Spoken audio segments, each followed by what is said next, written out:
शिव शिव रुद्रेश्वराय शिव कर स्वर प्रिय लिंगेश्वराय भूतनाद शिव नर्तन प्रियाय सकल लोक सर्व साक्षी स्वरूप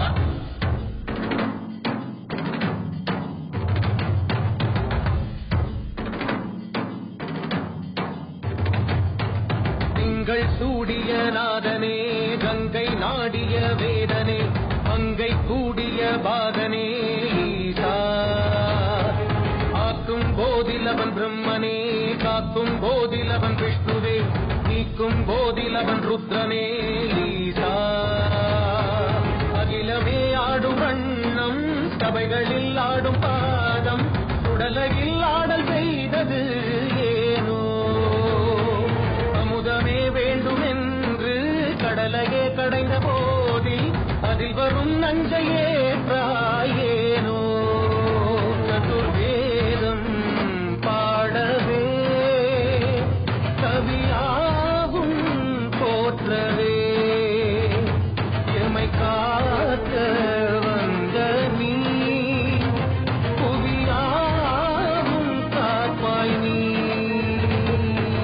ஜெய ஜெய சங்கர ஹர ஹர சங்கர ஜெய ஜெய சங்கர ஹர ஹர சங்கர ஜெய ஜெய சங்கர ஹர ஹர சங்கர சிவ சிவ சிவ சிவ சிவ சிவ சங்கர ஜெய ஜெய சங்கர ஹர ஹர சங்கர ஜெய ஜெய சங்கர ஹர ஹர சங்கர ஜெய ஜெய சங்கர ஹர ஹர சங்கர சிவ சிவ சிவ சிவ சிவ சிவ சங்கர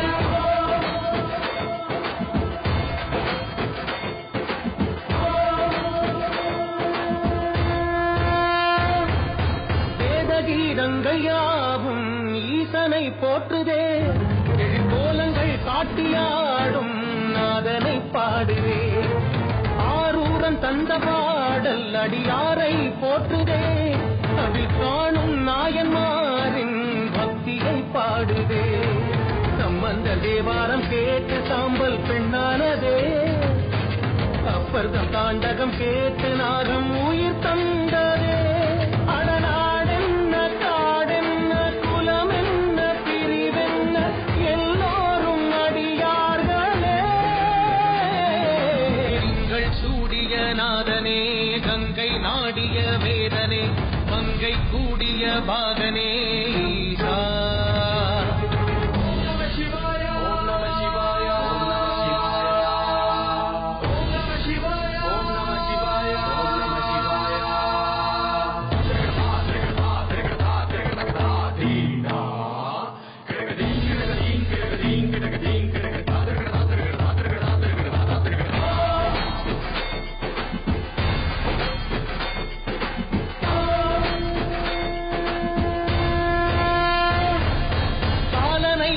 பாதம் வீதியில் சென்றதே காலமும் கடந்த தெய்வம் தூதனாய் நின்றதே அடியவர் உணவுக்காக பொதிசோறு சுமந்ததே அனைவரும் போற்றும் வண்ணம் அற்புதம் புரிந்ததே வேடந்த கண் தந்ததாலே புகழ் மேவினார் நந்தன் தந்தேகத்தை தந்தே சிவமாகினார்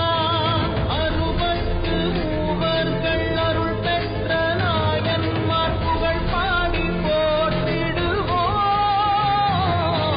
திங்கள் சூடிய நாதனே கங்கை நாடிய வேதனே மங்கை கூடிய பாகனே ஈசா ஆக்கும் போதிலவன் பிரம்மனே காக்கும் போதிலவன் விஷ்ணுவே நீக்கும் போதிலவன் ருத்ரனே ஈசா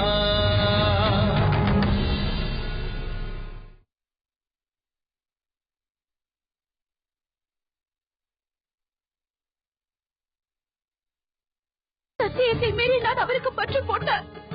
உனக்கு கொடுத்த வாக்கை நான் மீறியவளாகி விடுவேன். உரிய நேரத்தில் அவருக்கு பற்று போடாவிட்டால் ஒரு கணவனுக்கு மனைவி செய்ய வேண்டிய கடமையிலிருந்து நான் தவறியவளாகி விடுவேன். ஏன் எனக்கு இப்படி ஒரு சோதனையை தந்து விட்டீர்கள்? வழி கூறுங்கள் சுவாமி, வழி கூறுங்கள். சிவகாமி, கவலைப்படாதே. நாளை காலை வரை இங்கேயே இருந்து நானே நீலகண்டனுக்கு பற்று போட்டு விடுகிறேன். நீ தைரியமாக இரு. என் அம்மா இப்பொழுது ஊரிலேயே இல்லை. இறைவன் உன் மூலம் என் வாழ்வில் இப்படி ஒரு திருவிளையாடலை நிகழ்த்தி இருக்கிறார் என்றால் நீ எவ்வளவு உயர்ந்த சிவபக்தியாக இருக்க வேண்டும். நானும் உன் போல் இனி உப்பில்லாத உணவையே உண்கிறேன். அமைதியை தேடி நீ ஏன் எங்கேயோ போக வேண்டும்? ஆடற்கலை நாயகனின் எடுத்த பாதமல்லவா நமக்கு அருள் புரியக்கூடியது. அவரது திருவடியை பற்றிக்கொள். பஞ்சாட்சரத்தை நெஞ்சில் நிறுத்தி எப்போதும் அதை உச்சரித்துக் கொண்டே இரு. சிவனடியாரான தங்களை தரிசித்தால் அவர் மிகவும் மகிழ்ச்சி அடைவார். தங்களை அவர் விடவே மாட்டார். அவர் என்னை விடுகிறாரோ இல்லையோ, இனி நான் அவரை விடப்போவதே இல்லை.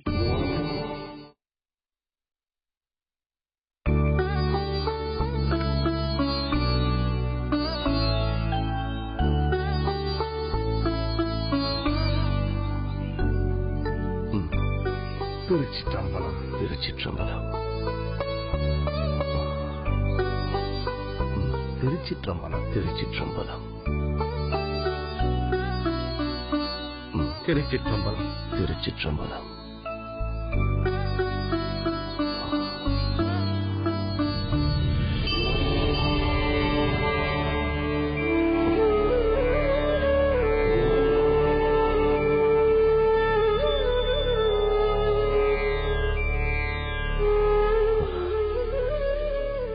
சுவாமி, தங்கள் திருக்கோலம் கண்டு என் மனம் நெகிழ்கிறது.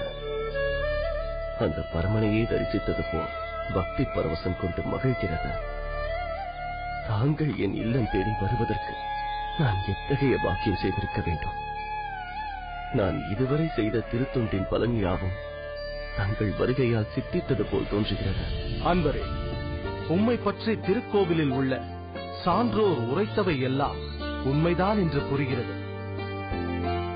பக்தருக்கு ஒன்றை தந்தால் அது பரமனை போய் சேருகிறது என்பதை உணர்ந்து உம்மால் இயன்றதை நீர் தந்து கொண்டிருக்கிறீர்கள் என்பதைக் கண்டு நான் உம்மை வாழ்த்துகிறேன். தங்கள் வாழ்த்தை நான் செய்யும் பணிக்கு கிடைத்த பெரும் பரிசு. மண்ணை குழைத்து மண்பாண்டங்கள் செய்யும் நான் வேறு என்ன தர முடியும்? அதனால்தான் என்னால் இயன்ற திருவோடுகளை அடியார்களுக்கு தந்து கொண்டிருக்கிறேன். திருவோடு மிகவும் சிறப்புக்குரியதாயிற்று. எல்லாவற்றையும் துறந்த சிவனடியார்கள் இந்த பிக்ஷா பாத்திரத்தை மட்டும் துறப்பதில்லை. அன்புடன் தரப்படும் அன்னதானத்தை பெறுவதற்கு இந்த திருவோடு அவசியமாகிறதே. அந்த ஈசனே இப்படி ஒரு திருவோட்டை கையில் ஏந்தி பிக்ஷான் தேகி என்று இறந்து தெரிந்தவர் அல்லவா? அதைத்தானே திருமூலர் பிச்சையத்தேற்றான் பிரம்மன் தலை தன்னில் பிச்சையத்தேற்றான் பெரிய அறம் செய்ய என்று பாடினார். அருமை சுவாமி, அருமை. எம்பெருமான் தமது கரத்தில் பிரம்ம கபாலத்தை ஏந்தி கபாலீஸ்வரன் என்று பெயர் பெற்றாரே, அவர் அப்படி ஏந்தியது கூட அறம் செய்வதற்காக என்று எவ்வளவு உறுதியாக சொல்லிவிட்டீர்கள். ஆனால் தங்களின் இந்த செயல்தான் என்னை குழப்பமடைய செய்கிறது. தாங்கள் எதை சொல்லுகிறீர்கள்? நான் என்னால் என்ற திருவோடுகளை தானமாக தந்து கொண்டிருப்பவன். ஆனால் தாங்களும் அதை பெறாமல் தங்களிடம் உள்ள திருவோட்டை என் முன்னே காட்டுகிறீர்களே, இதன் பொருள் என்னவென்று எனக்கு புரியவில்லை. நான் என்ன செய்ய வேண்டும் என்று ஆணையிட்டால் அதை செய்ய காத்திருக்கிறேன். அன்பரே, நான் உம்மிடமிருந்து திருவோட்டை பெறுவதற்காக வரவில்லை. என்னிடம் இருக்கும் திருவோட்டை தருவதற்காக வந்திருக்கிறேன். உம்மால் தான் இதன் பெருமையை உணர்ந்து பாதுகாக்க முடியும். அதனால் தான் இங்கு வந்தேன். புரியவில்லை சுவாமி. புரியும்படி சொல்லுகிறேன். இதோ என் கையில் இருக்கும் இந்த திருவோடு சாதாரணமானதல்ல. காசியில் விஸ்வநாதரை தரிசிக்க கங்கையில் நான் மூழ்கி எழுந்தபோது என்னோடு சேர்ந்து இந்த திருவோடும் வெளியே வந்தது. ஈசன் எனக்களித்த பரிசாகவே நான் இதை கருதி வைத்திருக்கிறேன். நான் துறவு கொண்ட காலம் முதல் என் கரத்திலேயே இருப்பது, என்றென்றும் என்னை பிரியாமல் என்னோடு கலந்திருப்பது. இதற்கு சமமாக சொல்லக்கூடியது வேறு எதுவுமே இல்லை. ஏனென்றால் இதில் ஒன்றை இட்டவுடன் அதுவும் தூய்மை பெற்று விடுகிறது. பொன்னையும் பொருளையும் விட போற்றி பாதுகாக்கப்பட வேண்டியது. ஆஹா சுவாமி, தாங்கள் இதன் பெருமையை சொல்ல சொல்ல என் உடல் சிலிர்க்கிறது. இதை காணும் போது உள்ளம் பரவசம் அடைகிறது. இத்தகைய அரிய திருவோட்டை சிறிது காலம் பொறுப்பில் வைத்திருந்து பிறகு நான் வந்து கேட்கும் போது என்னிடம் ஒப்படைக்க வேண்டும். இதை நான் தந்துவிட்டு செல்வதற்கு எத்தனையோ அன்பர்கள் இருக்கிறார்கள். இருப்பினும் நான் ஏன் இதை உம்மிடம் தருகிறேன் தெரியுமா? திருவோட்டின் மகிமையை உணர்ந்து அவற்றை தானமாக தருபவர் தான். இதன் பெருமை உமக்குத்தான் புரியும். வாங்கிக் கொள்ளுங்கள்.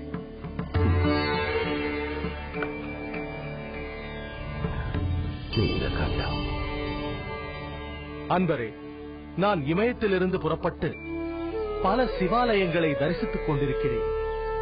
இன்னும் பல சிவாலயங்களுக்கு தல யாத்திரையாக செல்ல வேண்டியிருக்கிறது. வழியில் இதை பாதுகாக்க முடியாத அளவிற்கு பல இடையூறுகள் ஏற்பட்டது. அதனால்தான் பொறுப்பான ஒருவரிடம் இதை ஒப்படைத்துவிட்டு செல்ல வேண்டும் என்று நான் நினைத்தேன். இங்கு வந்து உம்மை பற்றி கேள்விப்பட்டவுடன் நீரே இதற்கு தகுதியானவர் என்று தீர்மானித்தேன். இது என் வாக்கியம் சுவாமி. நல்லது, நான் விடை பெறுகிறேன். சுவாமி, இன்றொரு நாள் என் இல்லத்தில் தங்கி அமுதறிந்து விட்டு செல்லலாமே? உமது அன்பை கண்டு மகிழ்கிறேன். இருப்பினும் என்னால் அதை ஏற்றுக்கொள்ள முடியாத சூழ்நிலையில் நான் இருக்கிறேன். நான் நீண்ட தூரம் போக வேண்டியிருக்கிறது. புறப்படுகிறேன். ஆகட்டும் சுவாமி. அன்பரே, நான் சொன்னதை மறந்து விடாதீர்கள். என் உயிரினும் மேலாக கருதும் திருவோட்டை எச்சரிக்கையாக பார்த்துக் கொள்ளுங்கள். ஆகட்டும் சுவாமி. தங்கள் ஆணைப்படியே இந்த திருவோட்டை நான் பத்திரமாக பார்த்துக் கொள்கிறேன். நல்லது, நான் வருகிறேன்.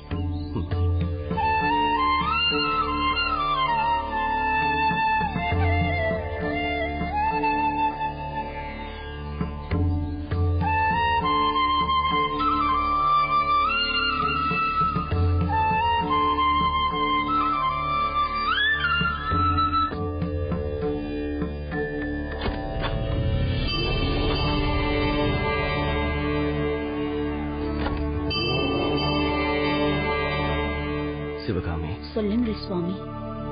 இந்த பெட்டகத்தை எந்த காரணத்தை கொண்டும் திறக்க வேண்டாம். ஆகட்டும் சுவாமி. சரி, நான் கோயிலுக்கு சென்று வருகிறேன். சரி.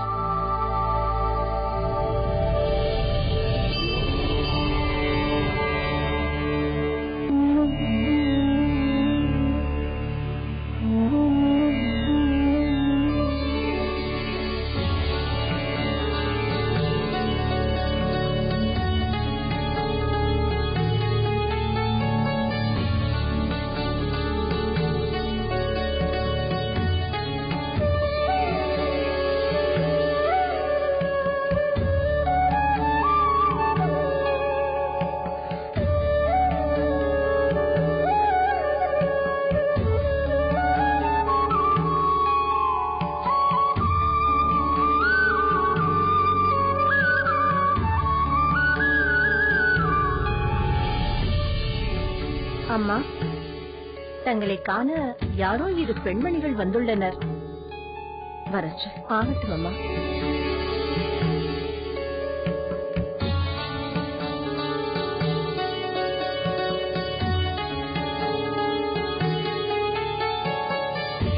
அம்மா, வணக்கம் அம்மா. அமருங்கள். நீங்கள் வெகு தூரத்திலிருந்து வருவது போல் தெரிகிறதே. உண்மைதான் தாயே. நாங்கள் சிவாலயங்களை தரிசிக்க வேண்டும் என்று புறப்பட்டு ஒவ்வொரு தலமாக தரிசித்துக் கொண்டு வருகிறோம்.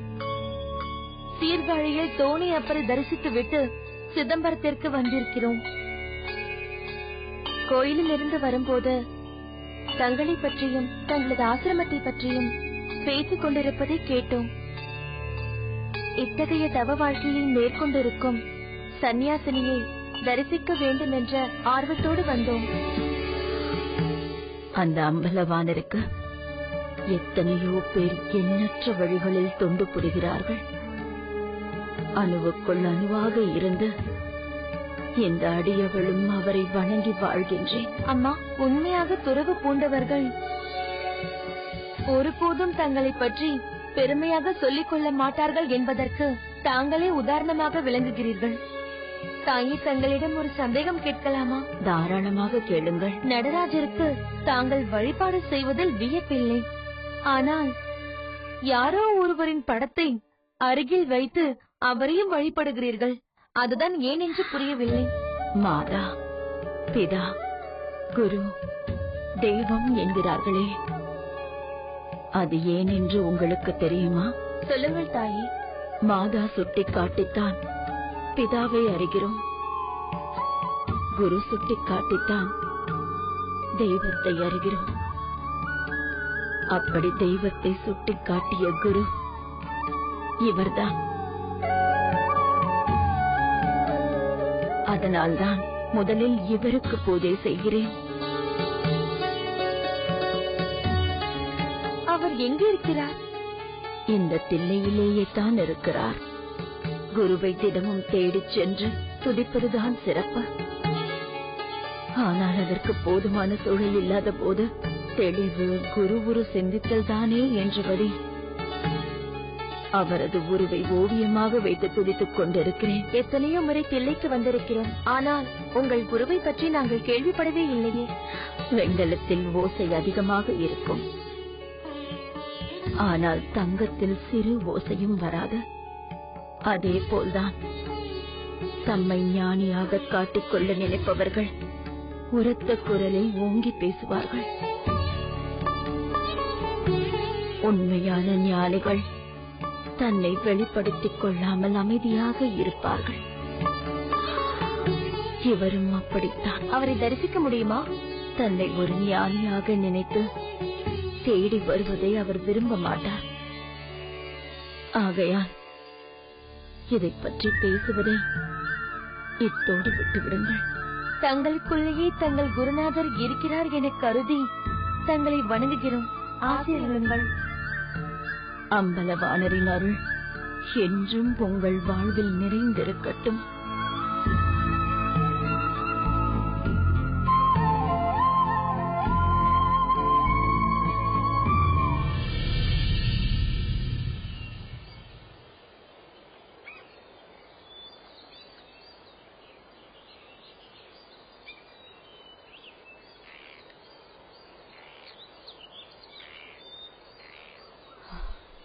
சுவாமி,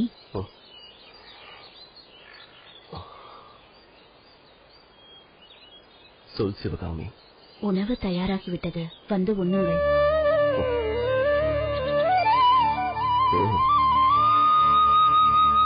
உச்சி பொழுதாகிவிட்டதா? பணியை தொடங்கிவிட்டேன். இன்னும் சற்று நேரத்தில் முடித்துவிட்டு வருகிறேன். அப்படியானால் நான் சென்று பர்வதம் மாமிக்கு உணவு கொடுத்து விட்டு வருகிறேன். நாமே வயது முதிர்ந்தவர்கள் ஆகிவிட்டோம். அவரோ தொண்டு கிழம் எனும்படி மாறிவிட்டார். வாழ்க்கையில் ஏற்பட்ட திருப்பம் வயோதிகத்தை அதிகமாக்கிவிடும். நேரத்திற்கு கொண்டு போய் தருவதுதான் நல்லது. ஆகட்டும். திருநீலகண்டம்.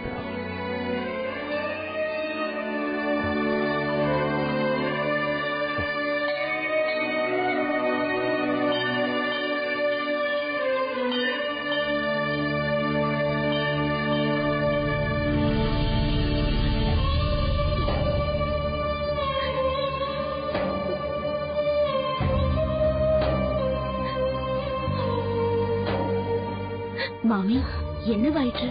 எதற்கு கண்ணீர் விடுகிறீர்கள்? அம்மா சிவகாமி, உன்னை நான் எப்படியெல்லாம் அவமானப்படுத்தினேன், உன்னை என்னவெல்லாம் குத்தி காட்டி பேசினேன். ஆனால் நீயோ ஆதரவில்லாமல் விடப்பட்ட என்னை நீதான் காப்பாற்றுகிறாய். அப்படியெல்லாம் சொல்லாதீர்கள் மாமி. எங்களுக்கென்று செய்யும் உணவில் உங்களுக்காக சிறிது கொண்டு வருவதில் எனக்கு எந்த சிரமமும் இல்லை. ஆனால் என் மகனும் மருமகளும் இவளோடு இருப்பது சிரமம் என்று என்னை ஒதுக்கிவிட்டு போய்விட்டார்களே. மாமி, சாப்பிடும் நேரத்தில் எதற்காக எல்லாம் பேசிக் குழம்புகிறீர்கள்? எப்படி அம்மா பேசாமல் இருக்க முடியும்? எவ்வளவு அருமையாக போற்றி வளர்த்த பிள்ளை. ஒரு பிள்ளை பெற்றவளுக்கு உரியிலே சோறு, 4 பிள்ளைகளை பெற்றவளுக்கு நடுத்தருவிலே சோறு என்று சொல்வார்கள். ஏன் தெரியுமா? 4 பிள்ளைகள் இருந்தால் நீ என் வீட்டில் மட்டும்தான் இருக்க வேண்டுமா, அவன் சோறு போட மாட்டானா என்று ஒவ்வொருவனும் அடுத்த வீட்டிற்கு விரட்டி விடுவானா? அப்படி நடுத்தருவில் பிச்சைக்காரியாக அலைய விடுவார்களா? பெற்ற தாய் அங்கும் இங்கும் அலைந்து பிச்சைக்காரியாகி நடுத்தருவில் உண்ணும் நிலை வந்துவிடும். ஆனால் ஒரு பிள்ளை இருந்தால் நாம் தானே தாயை காப்பாற்ற வேண்டும் என்று எப்போதும் பொறியில் உணவு இருக்கும்படி பார்த்துக் கொள்வார் என்பதற்காகத்தான் அப்படி சொன்னார்கள். ஆனால் அந்த ஒரு பிள்ளையே இன்று என்னை வெறுத்து ஒதுக்கி விட்டு போய்விட்டானே. அண்ணனும் தாரணியும் அப்படி செய்தது எனக்கும் வருத்தம்தான் மாமி. அண்ணனும் தாரணியும் அப்படி செய்தது எனக்கும் வருத்தம்தான் மாமி. அவர்களை சொல்லியும் குற்றமில்லை. தாரணியை நான் படுத்திய பாட்டை கண்டு மனம் தாங்காமல் தான் இனியாவது அவள் நிம்மதியாக வாழட்டும் என்று என் மகன் அவளை அழைத்துக் கொண்டு போய்விட்டார். அவளும் உன்னை போல் அன்பான பெண்தான். மருமகளை அடக்கி வைப்பது மாமியாருக்கு பெருமை என்று கருதி நான் அவளை அடக்கி வைத்தேன். கணவனோடு மகிழ்ச்சியாக 4 இடங்களுக்கு செல்வதை கூட பொறுத்துக் கொள்ளாமல் நாடகமாடினேன். என் வேடமும் கலைந்து விட்டது. அவர்களும் வேறு இடத்தை தேடி போய்விட்டார்கள். அவர்கள் போனால் என்ன மாமி, என் உயிர் உள்ளவரை நான் உங்களை பார்த்துக் கொள்வேன். என் அத்தையும் மாமாவும் காசிக்கு சென்று அங்கேயே தங்கி உயிரை விட்டு விட்டார்கள். எனது பெற்றோரும் மறைந்து விட்டார்கள். இனி எங்களுக்கு யார் இருக்கிறார்கள்? உங்களுக்கு துணையாக நாங்கள் இருந்து பார்த்துக் கொள்கிறோம். அம்மா சிவகாமி, உன்னை நான் மலடி மலடி என்று ஏசினேன். ஆனால் நீயோ வயது முதிர்ந்தவர்கள் குழந்தைக்கு சமம் என்று என்னையே உன் குழந்தையாக ஏற்றுக்கொண்டாய். நீ மலடி அல்லம்மா, ஒரே ஒரு பிள்ளையை பெற்று அந்த பிள்ளையின் அன்பை புரிந்து கொள்ளாமல் விலகி செல்லும்படி செய்துவிட்டு தனி மரமாக நிற்கிறேனே. நான் தானம்மா மலடி, நான் தான் மலடி. என்ன மாமி இப்படி பேசுகிறீர்கள்? நடக்க கூடாதது நடந்து விட்டது. அதற்காக நடந்ததையே நினைத்துக் கொண்டிருந்தால் என்ன பயன்? நீங்கள் செய்ததையெல்லாம் தவறு என்று உணர்ந்து விட்டீர்களே, அதுவே போதும். நீங்கள் இங்கு தனியாக இருந்தால் இப்படித்தான் நடந்ததையெல்லாம் நினைத்து நினைத்து வருந்திக் கொண்டிருப்பீர்கள். என்னுடனேயே வந்துவிடுங்கள், எங்கள் வீட்டிலேயே இருந்து விடுங்கள். வேண்டாம் அம்மா, வேண்டாம். ஆதரவற்ற எனக்கு வேலை தவறாமல் உணவளித்து பாதுகாக்கிறாயே, இது ஒன்றே போதும் அம்மா, போதும். நான் செய்த கொடுமைக்கான விளைவை நான் தனியாக இருந்துதான் அனுபவிக்க வேண்டும். கடவுள் கூட என்னை மன்னிக்க மாட்டார் அம்மா. அப்படி சொல்லாதீர்கள் மாமி.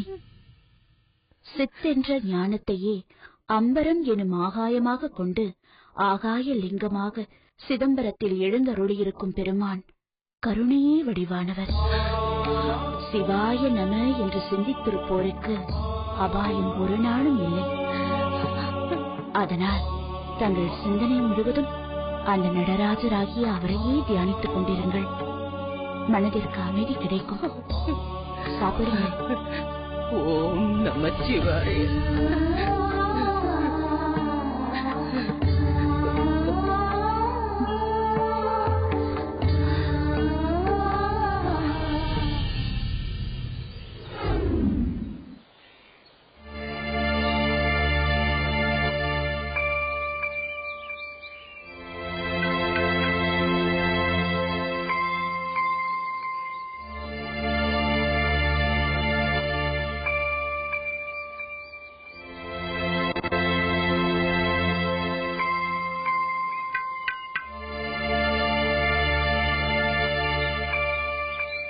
நீலகண்டரே,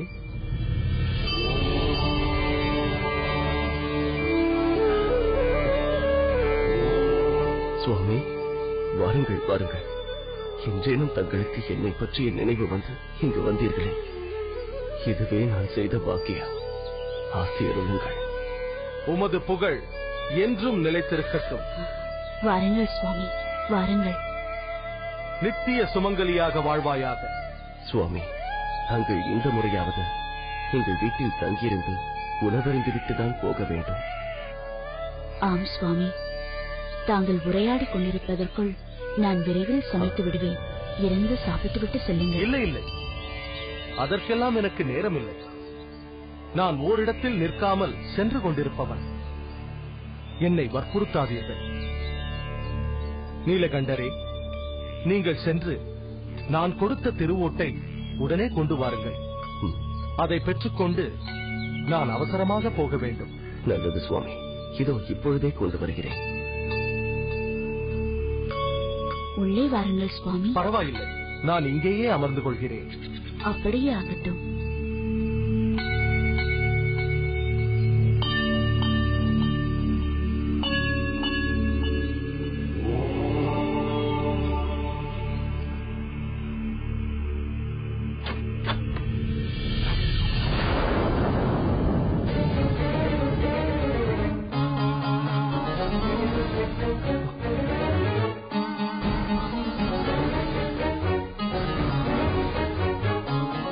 சிவனடியார் கொடுத்த திருவோட்டை காணவில்லையே. சிவகாமி, என்ன சுவாமி? இங்கு வைத்திருந்த திருவோட்டை நீ பார்த்தாயா? அன்று நீங்கள் இந்த பெட்டியை திறக்க வேண்டாம் என்று கூறிய பிறகு நான் இதை திறக்கவே இல்லை. நன்றாக யோசித்து பார். திருவோட்டை வேறெங்காவது பத்திரப்படுத்தி வைத்திருக்கிறாயா என்று நினைவுபடுத்தி பார். இல்லை சுவாமி, நான் அன்று இங்கு வைக்கப்பட்டதிலிருந்து ஒரு நாளும் அதை எடுத்துக்கூட பார்த்ததில்லையே. பிறகு எப்படி இங்கு பாதுகாப்பாக வைத்தது காணாமல் போனது? நீங்கள் வேறு எங்கேனும் அதை எடுத்து வைத்தீர்களா? இல்லையே, நான் அன்று வைத்ததற்கு பின் இந்த பெட்டகத்தை வேறு எதற்காகவும் பயன்படுத்தவில்லையே. நீலகண்டரே, எனக்கு நேரமாகிவிட்டது. சீக்கிரம் திருவோட்டை எடுத்து வாருங்கள்.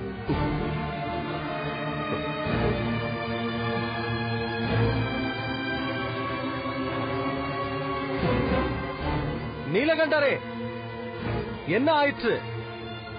ஏன் இவ்வளவு தாமதம்?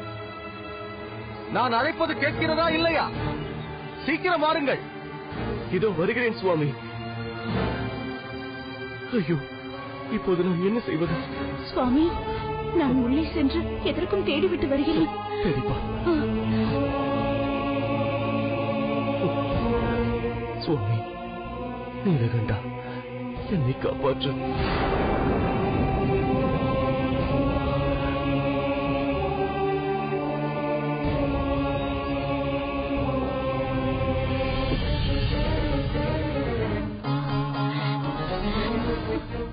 சுவாமி, என்னவாயிற்று? கிடைத்ததா? இல்லை சுவாமி, கிடைக்கவில்லை. வீடு முழுவதும் தேடிவிட்டேன், எங்கும் இல்லை. ஐயோ, என்ன செய்வது? வேறு வழி இல்லை. அவரிடம் சென்று உண்மையை சொல்லிவிட வேண்டியதுதான். நீலகண்டரே, வேறு வழி இல்லை.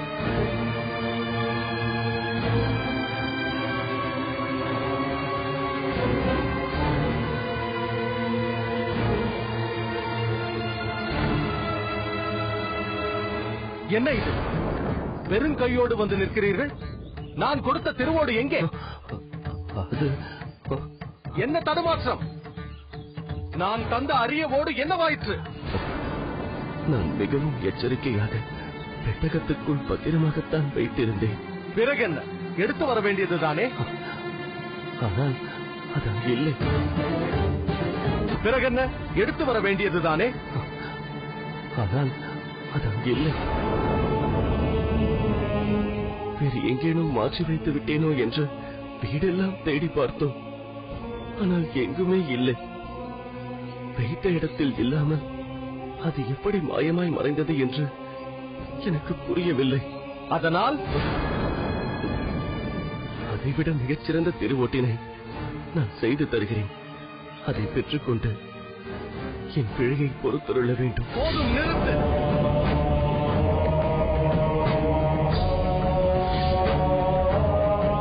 நான் தந்த அற்புதமான ஓடு அரிய சக்திகள் படைத்தது என்பதால் அதை திருடி வைத்துக் கொண்டு வேறு ஏதோ ஒன்றை செய்து தந்து ஏமாற்ற பார்க்கிறாயா? நான் அதை ஏற்றுக்கொள்ள மாட்டேன். சுவாமி, சிவனடியாரான தாங்கள் சிவபக்தனான என் மீது இப்படி ஒரு பழி போடலாமா? திருவோடுகளை செய்து அடியார்களுக்கு தருவதையே என் தொண்டாக ஏற்றுக்கொண்ட நான் தாங்கள் தந்த திருவோட்டை திருடுவேனா? இப்படியெல்லாம் பேசி என்னை வேதனைப்படுத்தாதீர்கள். தாங்கள் எப்படிப்பட்ட திருவோடு வேண்டும் என்று கேட்டாலும் நான் அப்படியே செய்து தருகிறேன். பேசாதே. இதையெல்லாம் கேட்க நான் தயாராக இல்லை. நீ பொன்னால் செய்த திருவோடு ஒன்றை தந்தாலும் நான் அதை வாங்கிக் கொள்ள மாட்டேன்.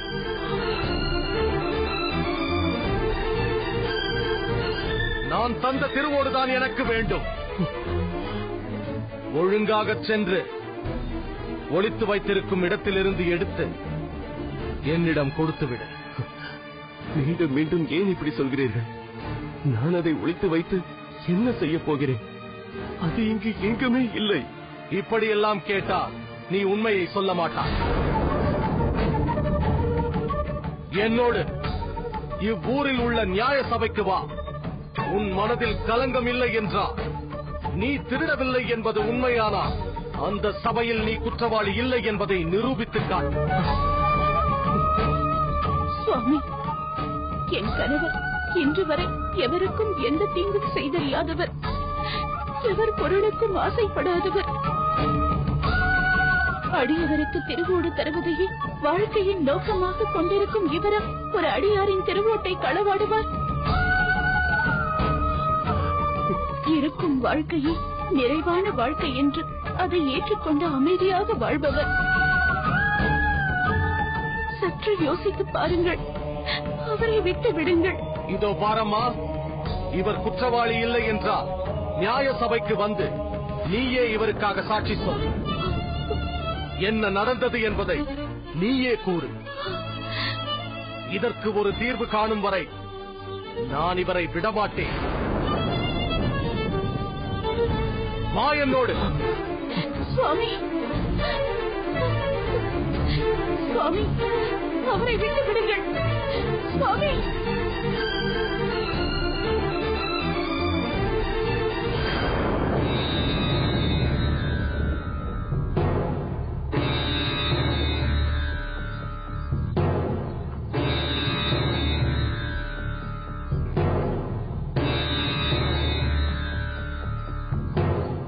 அவையோர்களே, நமது நியாய சபையில் இன்று வரை எத்தனையோ வழக்குகள் நடந்திருக்கின்றன.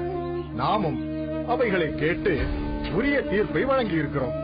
ஆனால் இன்று நம் முன் வந்திருக்கும் வழக்கை பற்றி சொல்லுவதற்கு எனக்கு சங்கடமாக இருக்கிறது. நாமெல்லாம் மிகவும் மதித்து போற்றும் நீலகண்டரை இப்படி குற்றவாளியாக நிற்க வைத்து விசாரிப்பதற்கே தயக்கமாக இருக்கிறது.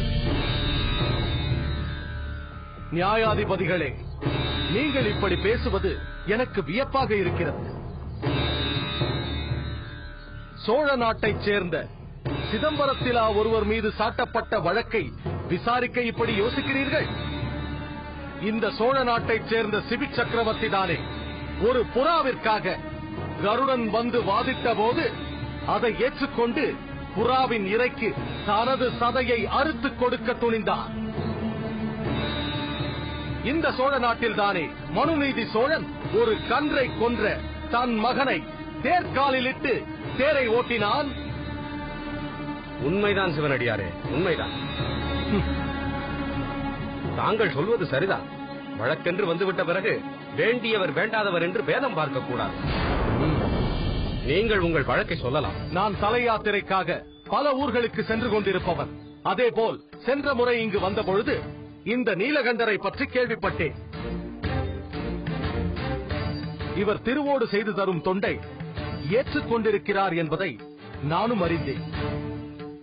அதனால் எனது திருவோட்டை இவரிடம் தந்துவிட்டு சென்றால் பாதுகாப்பாக வைத்திருப்பார் என்று எண்ணி அதை தந்துவிட்டு சென்றேன். இப்போது வந்து கேட்டால் இல்லை என்று சொல்கிறார். நீலகண்டரே, இவர் சொல்வதெல்லாம் உண்மைதானா?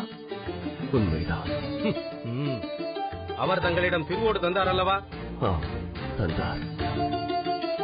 பிறகு ஏன் என்று வந்து கேட்கும் போது இல்லை என்கிறீர்கள்? நான் அதை மிகவும் பத்திரமாகத்தான் வைத்திருந்தேன். ஆனால் இன்று அதை வைத்திருந்த பெட்டகத்தை திறந்து பார்த்தால் அது காணவில்லை. அங்கிருந்து எப்படி மறைந்தது என்றே எனக்கு புரியவில்லை. நன்றாக தேடி பார்த்தீர்களா? நானும் இவரும் வீடு முழுவதும் சல்லடை போட்டு சலித்தது போல் தேடிவிட்டோம். எங்கும் காணவில்லை. இப்போது என்ன செய்யலாம் என்கிறீர்கள்? அதற்கு பதிலாக அதைவிட வலிமை வாய்ந்த ஒரு திருவோட்டை செய்து தருகிறேன் என்று நான் சொன்னேன். ஆனால் அவர் அதை ஏற்க மறுக்கிறார். சிவனடியாரே, ஒரு பொருள் காணாமல் போவதென்பது இயல்பாக எங்கும் எப்பொழுதும் நடக்கக்கூடியதுதான். அதற்காக என்ன செய்ய முடியும்? நீலகண்டர் சிறப்பாக திருவோடுகளை செய்து தருபவர்தான்.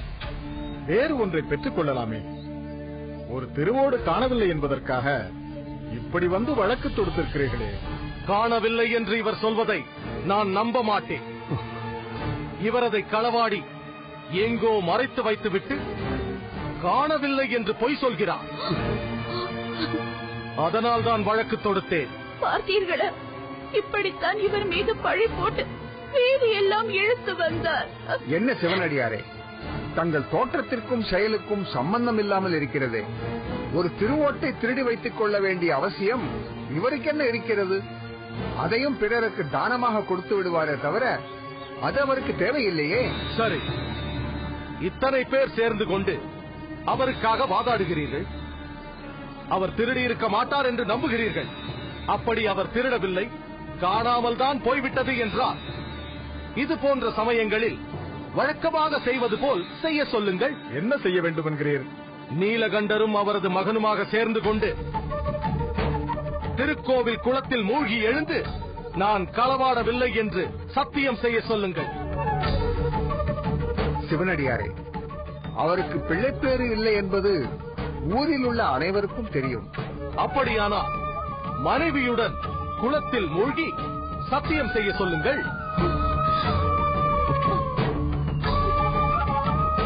சிவனடியாரின் கோரிக்கை நியாயமானதுதான். இது காலங்காலமாக வழக்கத்தில் உள்ளதுதான். நீலகண்டர் தமது மனைவியுடன் திருக்கோவில் குளத்தில் மூழ்கி சத்தியம் செய்ய வேண்டும் என்று தீர்ப்பளிக்கிறேன்.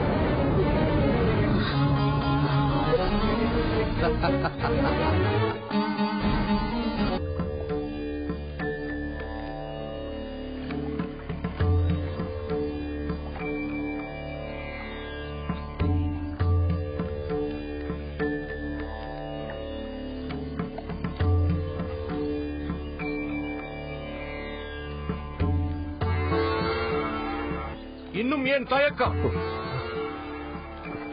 நீரில் மூழ்குங்கள்.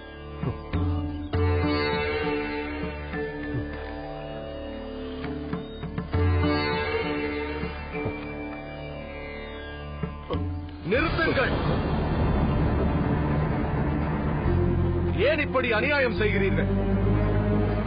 சிவனடியாரே, என்ன அநியாயம் நடந்துவிட்டது? நீங்கள் கேட்டது போல் குளத்தில் இறங்கித்தானே சத்தியம் செய்ய போகிறார்கள். கணவனும் மனைவியும் சேர்ந்துதான் நல்லதோ கெட்டதோ அனுபவித்தாக வேண்டும். திருநீலகண்டர் செய்தது குற்றம். ஆகவே அவர் மனைவியின் கையை பிடித்துக் கொண்டு அவர் சத்தியம் செய்து நீரில் மூழ்க வேண்டும். அப்போதுதான் அந்த வாக்கிற்கு பலன். நீலகண்டரே, சிவனடியார் சொல்வதும் சரிதான். தாங்கள் தங்கள் துணைவியாரின் கைகளை பிடித்துக் கொண்டு குளத்தில் மூழ்குங்கள். அப்போதுதான் சத்தியத்திற்கு ஒரு அர்த்தம் இருக்கும். இல்லை, என்னால் அப்படி செய்ய இயலாது. ஏன்? நான் என் மனைவியின் கையை பிடித்துக் கொள்ள முடியாது. என்ன சொல்கிறீர்கள்? மனைவி கையை கணவன் பிடித்துக் கொள்வதற்கு என்ன தடை இருக்கிறது? அப்படி கேளுங்கள். கட்டிய மனைவியின் கையை பிடித்துக் கொள்ள இவர் ஏன் தயங்க வேண்டும்? அதற்கு காரணம் இருக்கிறது. என்ன காரணம்? கூறுங்கள். எல்லோர் முன்னிலையிலும் அதை கூறுங்கள். என்ன நீலகண்டரே, வாய் அடைத்து விட்டதோ? சொல்லுங்கள் உங்கள் காரணத்தை. சொல்லுங்கள் நீலகண்டரே, சொல்லுங்கள்.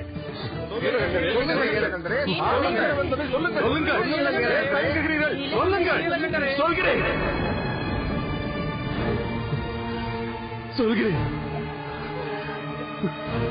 என் மனைவியை நான் தீண்ட முடியாமல் போன அந்த கசப்பான வரலாற்றை சொல்கிறேன். எங்களுக்குள் நடந்த அந்த சங்கடமான நிகழ்ச்சியை சொல்கிறேன். காமனை எரித்த ஈசனின் திருநாமத்தை சொல்லிக் கொண்டிருந்த நான் இளமை காலத்தில் மோக வசப்பட்ட கதையை சொல்கிறேன். ஒரு நடன மங்கையின் காலடியில் விழுந்து கிடந்த அந்த இழிவான கதையை சொல்கிறேன்.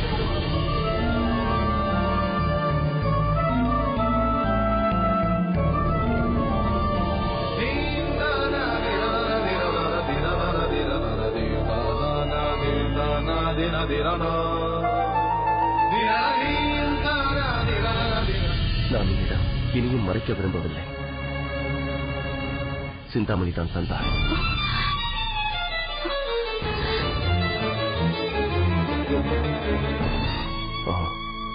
அவள் வீட்டிற்கு தான் போயிருந்தேன். சரி, இதுவரை நடந்ததெல்லாம் போகட்டும். இனியாவது அதிலிருந்து மீண்டு வாருங்கள். இறைவன் ஜோதியாக நின்ற இந்த தீப திருநாளில் இறைவன் மீது ஆணையிட்டு கேட்கிறேன். இனி அவள் வீட்டிற்கு போக மாட்டேன் என்று சத்தியம் செய்யுங்கள். இல்லை இல்லை சிவகாமி, என்னால் அப்படி செய்ய முடியாது. ஏன் முடியாது? சிந்தாமணியை தீண்டியவன் என்பதற்காக நீ இப்படி வருந்த வேண்டிய அவசியம் இல்லை. என்னை தொடாதீர்கள். என்ன சொல்கிறாய் சிவகாமி? என்ன இருந்தாலும் நான் உன் கணவன் தானே. திருநீலகண்டத்தின் மீது ஆணை, என்னை தொடாதீர்கள். என்னை தேடுவராகில் திருநீலகண்டம்.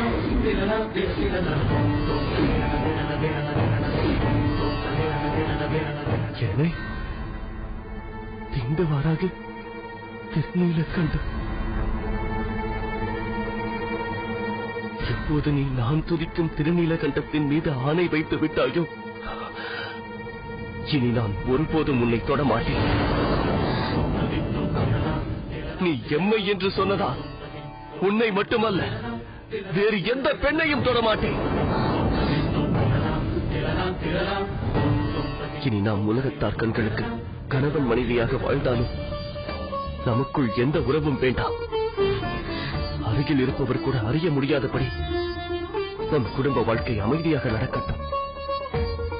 இறைவனுக்கு தொண்டு செய்வது மட்டுமே நம் இருவரின் நோக்கமாக இருக்கட்டும். நீலகண்டம், இந்த பாவியை மன்னித்து விடு.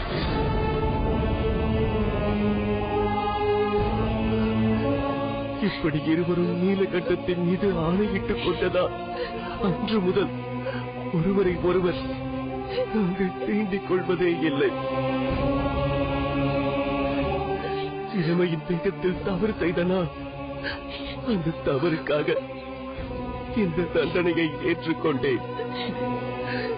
நான் செய்த பாவத்திற்கு பிராயச்சித்தம் தேடிக்கொண்டேன்.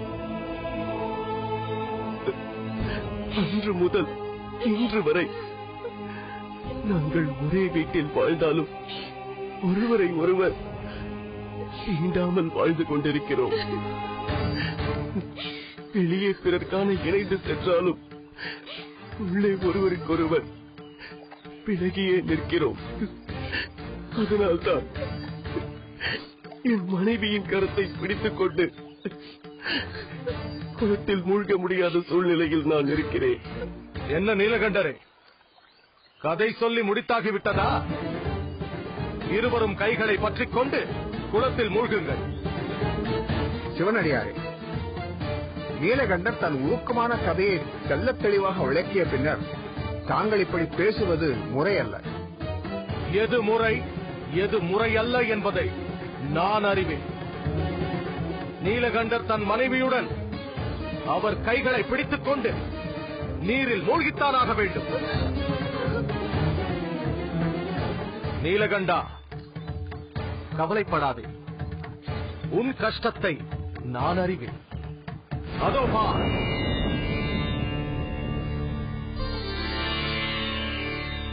நீரில் ஒரு குச்சி வருகிறது. அந்த குச்சியை பிடித்துக் கொண்டு நீங்கள் இருவரும் நீரில் மூழ்குங்கள்.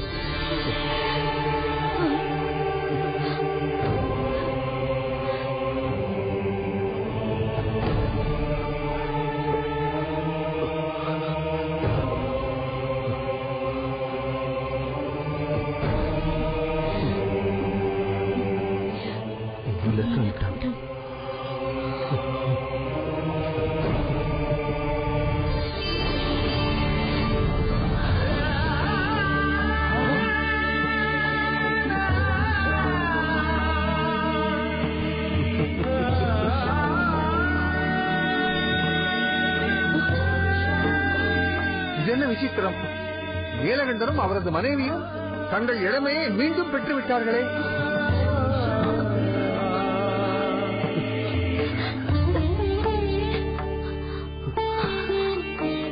சுவாமி, தாங்கள் யார்? எதற்காக தாங்கள் என்னை இப்படி சோதித்தீர்கள்? நானா?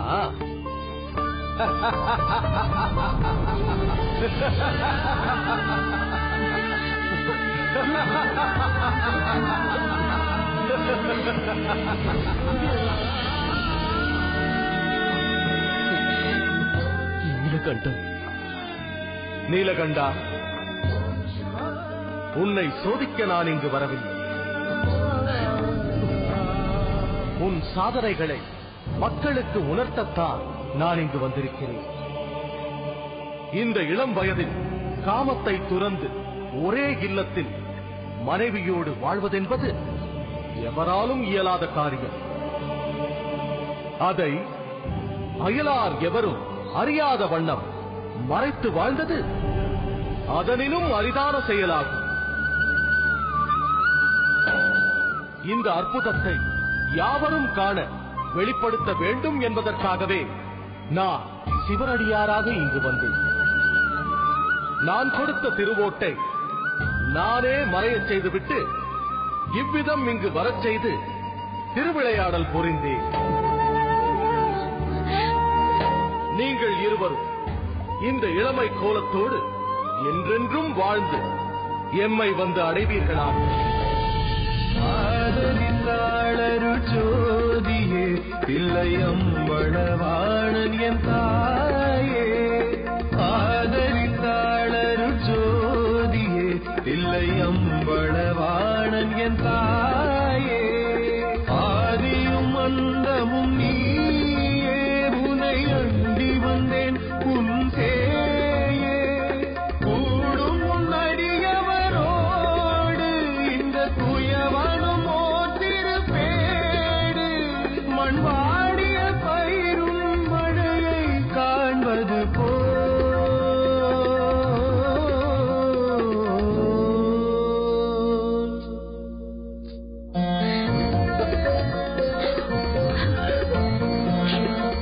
மன்னித்து விடுங்கள் சுவாமி.